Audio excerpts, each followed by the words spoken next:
Technologies. Seth, you've been an advocate of vaccines and you've said some really fabulous things about them. I remember your quote saying vaccines are like whispers. When given, they have an impact and then they silently go away. Why do you think Gavi made a decision to open funding stream for making HPV vaccines available to girls? As you know, this can make a huge difference.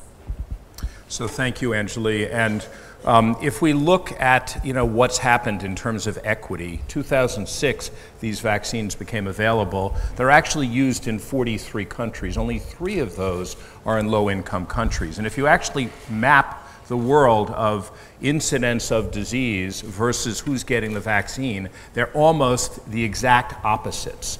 And so the challenge is, how do we get vaccines to the places that need it the most? And we've heard a lot of statistics, but let's remind everybody that there's 3 issues going on in these countries. So you have a higher incidence of HPV infection, you have late screening, and you have worst outcome. So they have a triple whammy, and that's why you see this terrible disease burden that my colleague has just talked about. So the challenge was how to get the vaccines out to these populations. And on this is a new vaccine. It was a fairly expensive vaccine because of the fact that it was new technology. The price in the developing world was as high as $130 a dose.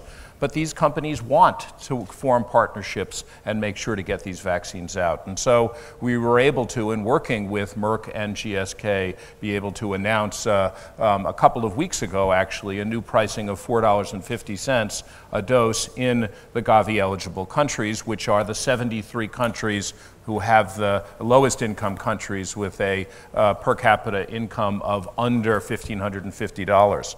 Now, in terms of rolling this out, this is going to be a challenge because up until now we've rolled out vaccines in Gavi either by campaigns or through the normal childhood immunization system. And this vaccine, as we've heard, needs to go into adolescents. So the challenge is, what's the best mechanism in each country to get this vaccine out to the adolescent girls?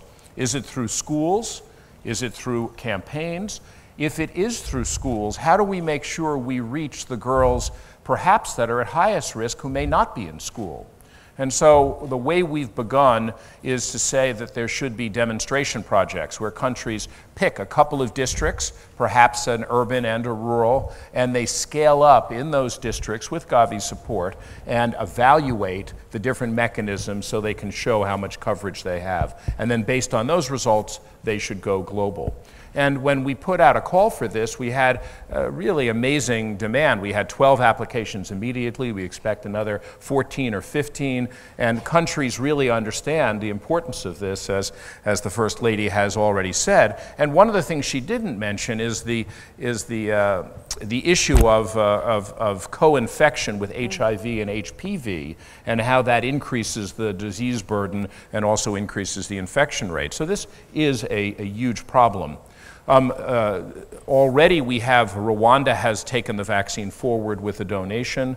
Other countries will be moving forward, and we expect that by 2020, 30 million girls will be immunized in over 40 countries. And that is really the challenge, is how do we accelerate it? And as you mentioned, in your home country of India, which has the highest number of cases, how are we going to get the political will to really drive this forward?